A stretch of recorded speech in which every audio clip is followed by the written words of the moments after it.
आज मैं आप लोगों को मध्यकालीन भारत का पेज नंबर 5 पढ़ा रहा हूँ। बंगाल के प्रसिद्ध संत कौन थे? तो आंसर है चैतन्य महाप्रभु। ये भगवान कृष्ण के उपासक थे। विजयनगर के शासक किस देवता के नाम पर शासन करते थे? तो आंसर है विरूपाक्ष देवता। अर्थात विजयनगर शासक के जितने भी शासक थे, विजयनगर शासन में जितने भी शासक थे, वे सभी के सभी विरूपाक्ष देवता का ही नाम से शासन का संचालन करते थे। विजयनगर साम्राज्य की स्थापना की गई थी 14वीं शताब्दी में। आपको पता है 1336 में विजयनगर साम्राज्य की स्थापना हुई थी। 1336 का मतलब हो गया 14वीं शताब्दी, क्योंकि 13वीं शताब्दी खत्म हो चुकी है, 14वीं शताब्दी चल रही है। अबुल फजल की जीवनी आइन ए अकबरी कि किस भाग में वर्णित है? तो आंसर है आइन अकबरी के पंचम भाग में वर्णित है। अर्थात पंचम भाग से हमें अबुल फजल की जीवनी की जानकारी मिलती है। किस ग्रंथ में कृषि, खेतों की जुताई, करों की वसूली, राज्य व जमींदारों के संबंध में विस्तृत जानकारी मिलती है? तो आंसर है आइन अकबरी। आइन अकबरी से ये सारी जानकारी प्राप्त होते हैं। मुगल नाम व्युत्पन्न हुआ है किससे? तो मंगोल से। मंगोल का ही व्युत्पन्न वर्ड है मुगल। रज्मनामा किस ग्रंथ से संबंधित है? तो आंसर है महाभारत। अर्थात रज्मनामा फारसी में अनुवाद कर महाभारत का फारसी में अनुवाद किया गया है।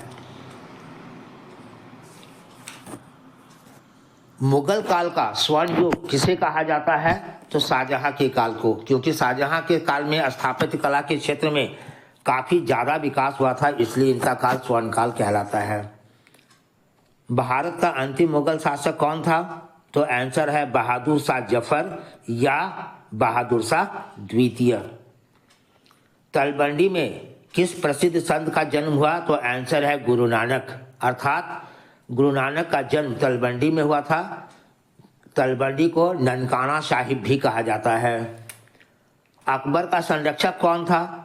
तो अकबर का संरक्षक बैरम खां था, क्योंकि अकबर जब गद्दी पर बैठे थे तो उनका उम्र केवल 14 साल था, इसलिए उनको बैरम खां का संरक्षण प्रदान किया गया था। तंबाकू का सेवन सर्वप्रथम किस मुगल सम्राट ने किया? तो आंसर है अकबर, यानी अकबर ही सबसे पहले तंबाकू का सेवन किए थे। और तंबाकू का सेवन समाप्त किसने किया? तो आंसर है जहांगीर ने। औरंगजेब ने अपने जीवन का अंतिम भाग कहाँ बिताए? तो याद रखना है, औरंगजेब 25 साल उत्तर भारत में बिताए थे और लास्ट का जीवन का 25 साल जो है दक्षिण भारत में बिताए थे। अर्थात अंतिम समय वो दक्षिण भारत में बिताए। अल-बरूनी किसके साथ भारत आए थे? तो आंसर है महमूद गजनबी के साथ। इसको आपको याद रखना है, अलगज। अल माने अल-बरूनी, गज माने गजनबी।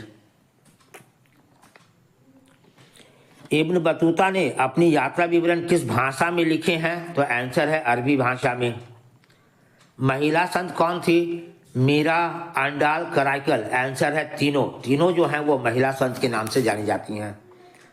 शेख मोइनुद्दीन चिश्ती का दरगाह कहाँ है? तो आंसर है अजमेर में। अजमेर राजस्थान का एक शहर है जहाँ पे शेख मोइनुद्दीन चिश्ती का दरगाह है। गोपुरम का संबंध किससे है? तो गोपुरम का संबंध मंदिरों से है। मंदिरों के प्रवेश द्वार को गोपुरम कहा जाता था, जो काफी ऊंचे होते थे। हम्पी नगर किस साम्राज्य से संबंधित है? तो हम्पी नगर का संबंध है विजयनगर साम्राज्य से, क्योंकि विजयनगर साम्राज्य की राजधानी थी हम्पी। कुतुब मीनार का निर्माण किसने शुरू किया? आंसर है कुतुबुद्दीन ऐबक ने। लेकिन कुतुबुद्दीन ऐबक एक मंजिल बना करके मर गए। इनके काम को पूरा इनके दामाद इल्तुतमिश ने किया। दीन ए इलाही संबंधित है, तो दीन ए इलाही का संबंध है अकबर से। अकबर ने 1581 ईस्वी में दीन ए इलाही नामक धर्म चलाए थे। स्थापित कला का विकास सबसे अधिक किसके समय में हुआ?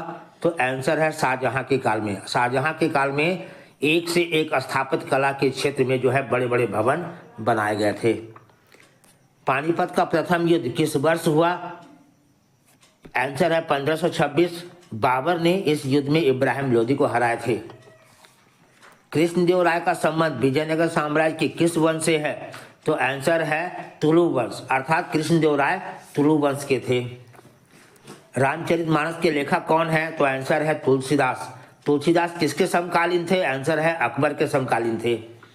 जजिया किससे लिया जाता था? तो आंसर है जिम्मियों से। जिम्मियों का मतलब होता है गैर मुस्लिम। पानीपत का तृतीय युद्ध कब हुआ था? तो आंसर है 1761 में हुआ था। 1761 में हुआ था मराठा एवं अहमद शाह अब्दाली के बीच, जिसमें अहमद शाह अब्दाली ने मराठा को हराए थे। अजमेर स्थित दरगाह में जाने वाला पहला सुल्तान कौन था? तो आंसर है मोहम्मद बिन तुगलक। मोहम्मद बिन तुगलक। निजामुद्दीन औलिया किस सूफी सिलसिला से संबंधित हैं? तो याद रखना है निजामुद्दीन औलिया जो है वो चिश्ती संप्रदाय से संबंधित थे।